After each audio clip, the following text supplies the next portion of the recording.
Hello, my name is Robert Hazen, and it's going to be my great pleasure to share with you the great principles of science in this 60-lecture series. This series is an outgrowth of work that Jim Treffel and I have put together at George Mason University in Fairfax, Virginia, where we're both Robinson Professors of Science. We developed a variety of courses in scientific literacy, in science and society, in the way science interacts with arts and scientific ethics. I'm also a research scientist at the Carnegie Institution of Washington's Geophysical Laboratory, and there I do research on materials at high pressure. I'm interested in the nature of the Earth's deep interior, and also an exciting new project on the possible origin of life in deep ocean hydrothermal systems. And throughout the course of lectures, I'll be telling you something about that research, as well as the research of many other individuals. My passion as a teacher is to share with you the incredible stories, the incredible adventure of scientific discovery. I want to tell you about the mind-boggling insights, the mind-bending discoveries, the transforming nature of science in the modern world. Science is the greatest ongoing adventure of the human condition, and you can share in that adventure. In this first lecture, I'm going to ask you a question. How do you know what you know? Humans have devised many different ways of knowing. They have religion, philosophy, the arts, and science. They all help us to understand our place in the world. But of these varied pursuits, science holds a special place as a method designed to ask and answer questions about the tangible aspects of the physical world. Indeed, the great principle for this first lecture is that science is a way of knowing about the natural world based on reproducible observations and experiments. In this series of lecture on the great principles of science, we're going to explore the full range of the physical and life sciences, including topics that are traditionally part of physics and chemistry, geology, astronomy, and biology. We're going to find that these disciplines share a common methodology, and that in fact nature knows none of these disciplinary boundaries that we as humans impose on it. Throughout this series, we're going to see that sciences are linked by this methodology and a common set of natural laws. My three objectives in the introductory lecture are first to describe briefly the nature of science as a way of knowing. Second, I want to explain the philosophy of this unusual integrated science course, a course probably quite different from any that you've ever taken. And third, to look briefly at the social structure of modern science as a human endeavor. Science is a way of knowing. It's based on reproducible observations. It's based on controlled experiments and on theoretical reasoning rooted in mathematics. One of the most simple and elegant definitions of science is that it's the search for laws that describe the organization and evolution of the universe. Science is fundamentally different from other ways of knowing because it's based on independently verifiable facts. Facts about physical phenomenon. It strives for consensus on the basis of those facts. I have a wonderful pleasure of participating in a team-taught course on visual thinking. It's taught by an artist, by a psychologist, and myself, a scientist. And we often begin that course by telling the story of three umpires. The scene is in a bar after a game, and three umpires are discussing how they call balls and strikes. These three guys all have day jobs, by the way. One of them is an artist, and he says to his friends, "I calls them as I sees them." The other two nod, but the second one says, "Well, it's a little bit different for me. I'm a scientist. I calls them as they really are." The third umpire shakes his head. He says, "Nope, they ain't nothing till I calls them." He's the psychologist. The point is that there are many different ways of knowing. If science is a way of knowing based on reproducible observations, experiments, and mathematical reasoning, then think how it differs from the other ways of knowing. The arts, the philosophy, religion, and so forth.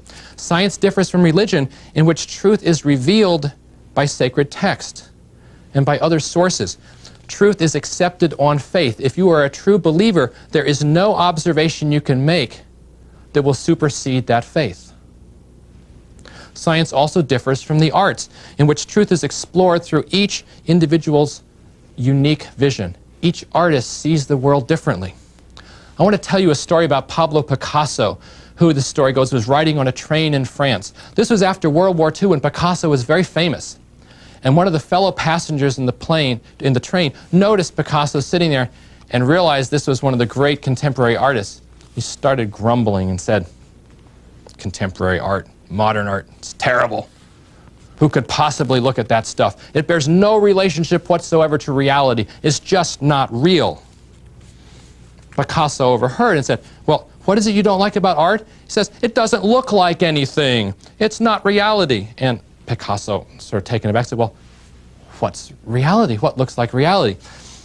The gentleman thought for a while, pulled out his wallet and said, here's a photograph of my wife. This picture looks exactly like her. It's really like her." So Picasso pauses and looks at the photograph. Well, she's awfully small and flat. So the artist's vision is unique and quite different from those of the scientist. Science also differs from political science and from social science. In science, the ultimate goal is to reach a consensus based on reproducible and verifiable facts. But in politics, in history, in sociology, and so forth, there are many equally valid interpretations of events, many different plausible policies, for example, for the government. The richness of these disciplines results from a multiplicity of interpretations of past and future events. So again, it differs from science. Science also differs quite profoundly from pseudoscience, things like astrology, psychic phenomenon, UFOs, for example.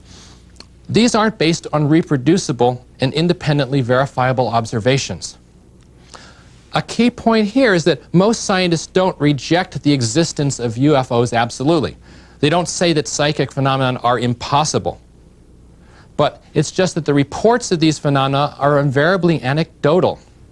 That is, they're not subject to independent observations. You can't test them, you can't verify them. And so they're outside the domain of science.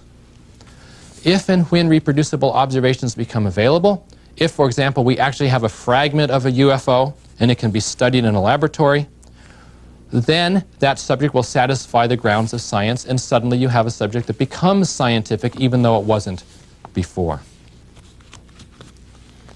The process of science provides a powerful tool for observing the world, for learning about how it works, for making predictions about future events, and also for discovering ways to modify our environment.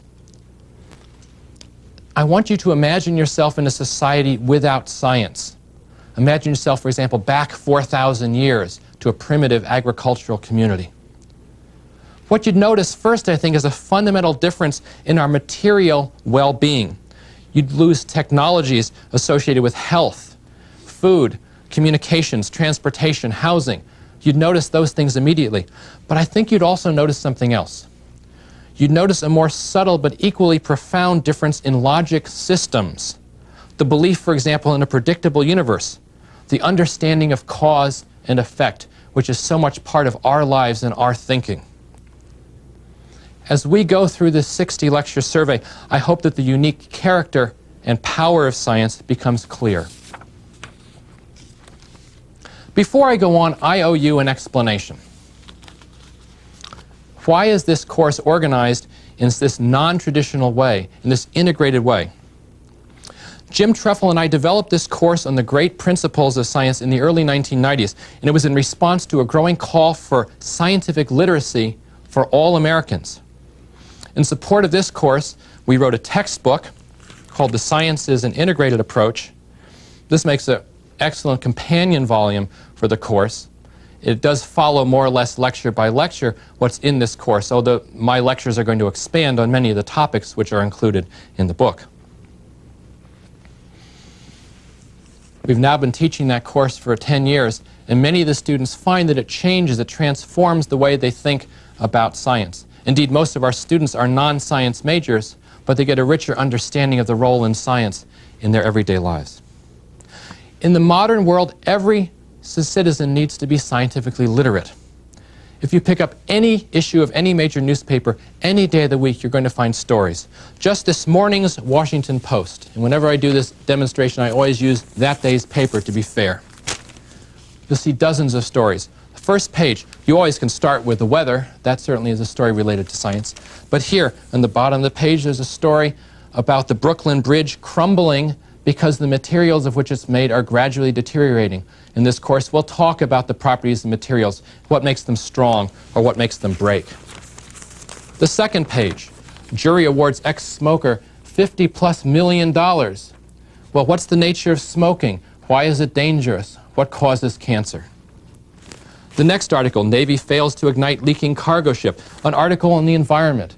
And you'll see article after article in the environment and on global climate. The next page, 3 articles on various medical findings about breast tissue, about red cells, about sciatica, and on it goes. In the business section, in the sports section, every section of the paper, you're going to find articles that relate in one way or another to our bodies, or the materials in our lives, or the economic implications of technological discoveries. There are 4 principal reasons that people cite for the importance of scientific literacy, which to me is the ability to read the newspaper in all its richness with scientific content. The first of these is that scientific literacy helps consumers make informed decisions.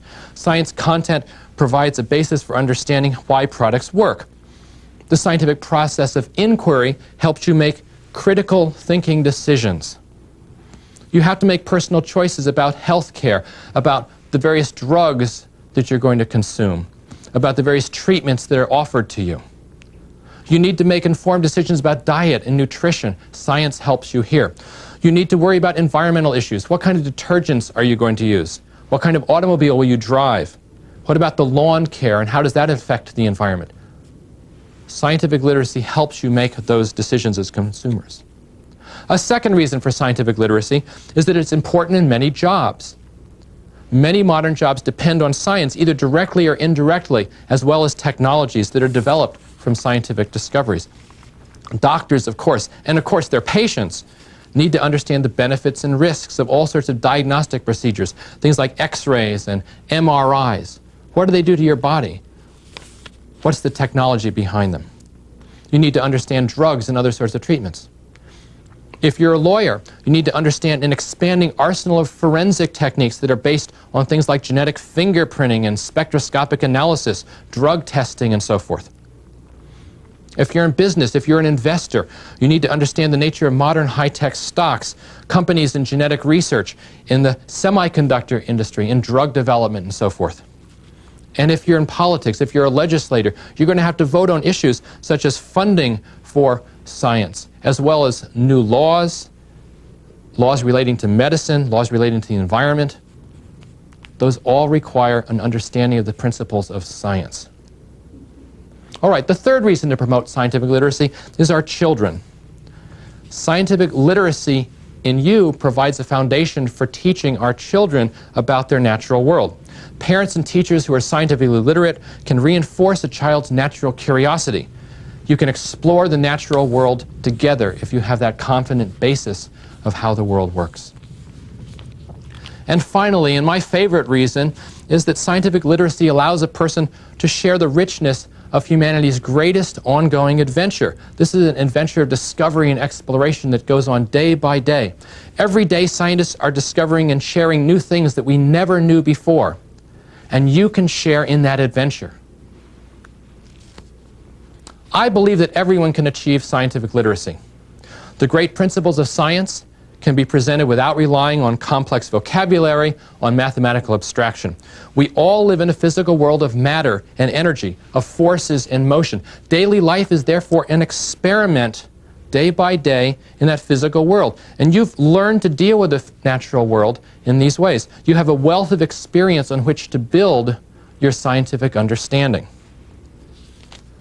In spite of this fact, there have been several definitions of scientific literacy that have confused this issue. I just want to digress for a second and tell you about those. I think scientific literacy is quite different from technological literacy. Sometimes you say to a person, "Are you scientifically literate?" And they say, "Oh, I can't even program my VCR."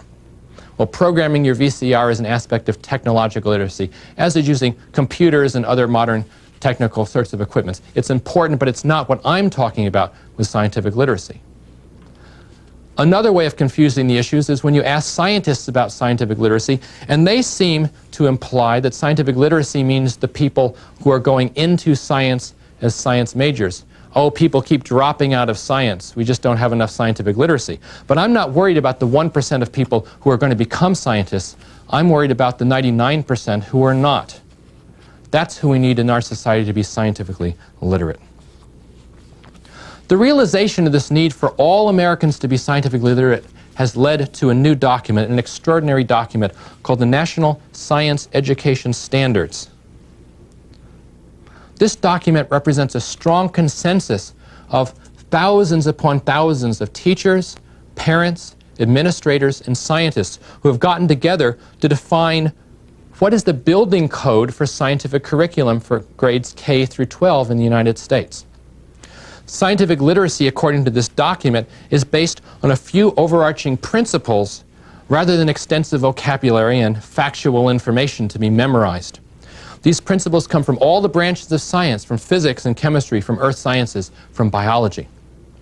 Scientific literacy is also based on understanding scientific method. This is a process of inquiry that we're going to talk about extensively in the next lecture. It's the way questions about the natural world are asked and then answered. For those of you who are teachers or are parents, I've provided a concordance to the National Science Education Standards in your booklets. And this will help you because every major content standards in the National Science Education Standards is also covered in this lecture series. And you can go from the standards then to the appropriate lecture for that particular standard. The principal objective of this course is to introduce the great principles of science, to explore how scientists discovered these sweeping ideas, to show how great principles come into play in our lives in often surprising and in wonderful ways. These lectures are going to attempt to integrate all the sciences, unlike the traditional division of science into physics and chemistry, biology, making them separate departments. This division of scientific disciplines is insidious, and it's a relatively recent phenomenon. It's in large measure, I'm told, the result of the structure of European universities in the 19th century. In European universities, each department could have one professor. So if you had a science department, you have one professor of science. But as sciences expanded and it got more complex, many distinguished people arose, and so you had to develop new departments so that each of these distinguished individuals would have his or her own department. As a result, they became a proliferation of departments. It got to ridiculous extremes. At Cambridge University in England, there were 7 different departments of chemistry for colloidal chemistry and physical chemistry and polymer chemistry because you had 7 distinguished people who had to have professorships. That's an artificial division. It has nothing to do with the natural world. Typical newspaper stories will demonstrate what I mean by this. Just look, for example, at the recent stories that have appeared about radioactive waste disposal. Well, what department is concerned about radioactive waste disposal? Certainly physics, because radioactivity is a physical phenomenon. And then the chemists have their say, because radioactive isotopes are chemicals and they interact chemically with the environment. Geologists are concerned because you have to bury these chemicals someplace in the earth, so you have to know something about the earth. And of course, biologists have their say because we're biological systems who are affected by radioactivity. So what's nuclear waste disposal? Is it physics? Is it chemistry? Is it biology? No, it's all of the above, as are virtually every story you're going to read about in the paper. That's the nature of the scientific issues confronting us. For the final third of this lecture, I want to examine the social framework for scientific enterprise. Science is a human endeavor. It has its own distinctive organizational structures, just like any human endeavor. Right now, there are on the order of 350,000 scientists who work in the United States. Primarily, they work in government, in industry, and in academia. The 1999 U.S. government budget allocates $78.2 billion for research. That's your tax dollars at work. Now, slightly more of that money, more than half of that money, is for defense-related projects. And of the civilian part of that budget, most of it goes for R&D at the National Institutes of Health, which is in Bethesda, Washington, Bethesda, Maryland. You have the National Science Foundation. You have NASA, the big space program, and then also the Energy Department and the Commerce Department. They consume most of the civilian research budget. The Washington-based American Association for the Advancement of Science is the largest general science society in the United States. It has about 130,000 members. It's the major society representing all the different branches of science, and it publishes a wonderful weekly journal called Science, which includes forefront advances in science in all the different disciplines. It's one of the few scientific periodicals that comes out weekly and contains articles from all the different branches of science. We also have in Washington, D.C., the National Academy of Sciences. This is an organization that was founded originally by President Lincoln in the 1860s, and it's designed to advise Congress on a whole variety of issues in science and technology, and indeed they publish a monthly journal called Issues in Science and Technology, which does exactly that. When you see government policies on the environment or on health, on agriculture and so forth, often these policies will be informed by the National Academy of Science. The rigid division of science into separate departments may have hindered scientific literacy of non-scientists, but I have to admit that there is a certain rationale underlying this structure. I want to tell you about these four divisions of physics, chemistry, biology, earth science. And you can see how they differ from each other, even though they do share common principles and even though the methodology is the same. Physics. Physics has to be placed first in the hierarchy because the laws of physics have to apply to every natural system. Whether it's large or small, whether it's living or non-living, the laws of physics apply. Physics can be defined as the study of matter in motion, or more abstractly, how particles interact. An understanding of the great principles of physics must precede the treatment of chemistry or geology or biology, because those are more specific systems looking at atoms or planets or living things. Physics applies to everything. Classical physics deals with everyday phenomena of matter, of energy, forces, and motion, and we'll look at all of those ideas. Great principles associated with these concepts include Newton's laws of motion, the law of gravity, the laws of energy and heat, which are called thermodynamics, and the laws describing electricity and magnetism. These principles operate every day. They operate in everything that you do. Life, therefore, is a terrific physics laboratory. Then we have modern physics, which deals with realms beyond our daily experience. Very, very small objects, very massive objects, very fast objects near the speed of light. And these require new physical laws.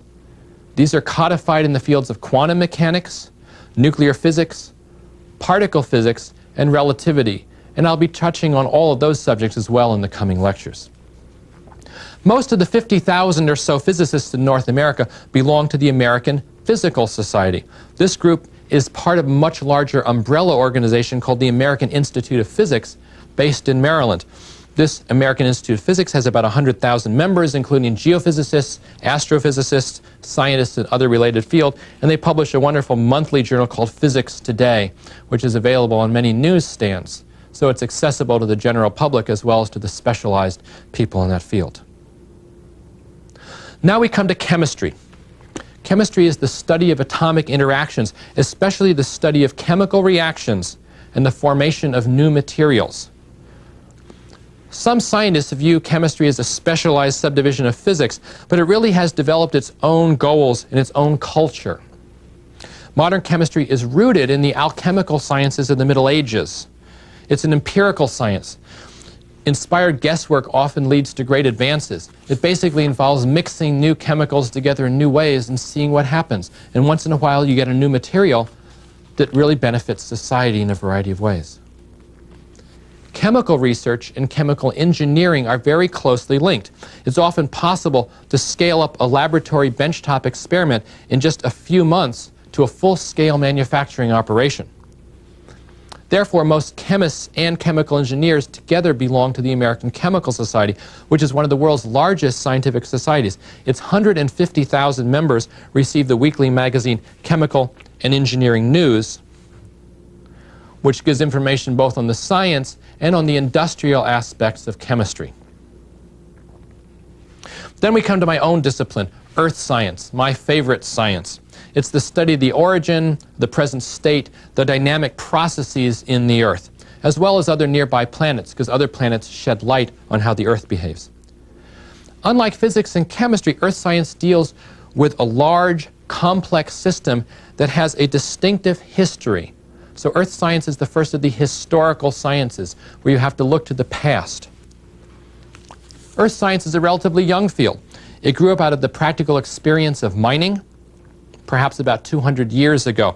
Virtually every material object you use is made from earth materials, materials obtained from the earth, whether it be the rock or the water or the atmosphere. Geology is the specific study of the rocks and soils and their distribution. Most geologists belong to the Geological Society of America or the American Association of Petroleum Geologists. Both of these societies have about 20,000 members. They have lots of publications. They have annual meetings and so forth. The Geological Society of America is based in Boulder, Colorado. I've always liked that. Geologists based in Boulder, right in the foothills of the Rockies. They're not in Washington, D.C. They're out where the action is, where the rocks are. The government supports the United States Geological Survey, which is, it monitors natural resources, it looks at water supplies. The government also supports the National Oceanic and Atmospheric Administration, which does the weather. There's another aspect of earth science too, that's called geophysics. That's the study of the Earth's dynamic processes, such as tides and hurricanes and earthquakes. And we have the American Geophysical Union with about 25,000 members. And it has, therefore, a much larger study because it has sections for oceanography and meteorology, as well as solid earth geophysics. And they too have their regular publication called EOS, and they have annual meetings and so forth of earth scientists coming from all over the world. And finally, we have biology, the study of living systems.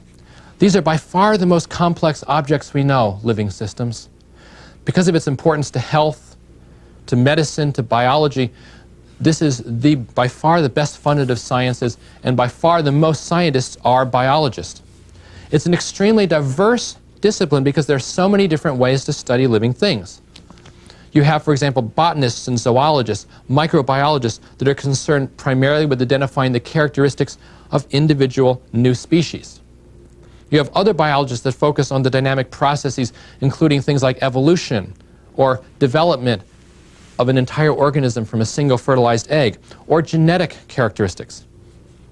Biologists can focus on life at many different scales, at the molecular level, inside a cell, in the ecosystem range, of whole groups of organisms together, or any place in between.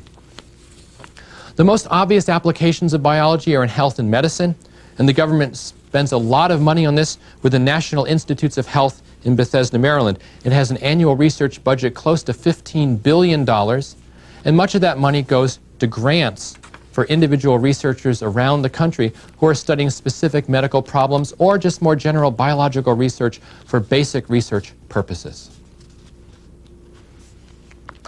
Let me summarize this first lecture.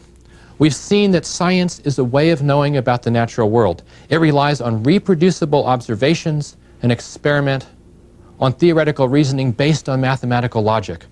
It differs from other ways of knowing. It differs from religion, art, philosophy, from the social sciences, and from the pseudosciences. Scientific literacy, the content of this course, encompasses those facts and concepts, history, methodologies that you need to understand the scientific issues and to follow the great ongoing adventure of scientific discovery as reported in the news. Finally, we saw that science is conveniently divided into several disciplines: physics, chemistry, earth science, and biology. Nevertheless, all scientists use exactly the same methodology. This is called the scientific method, and that is the subject of the next lecture.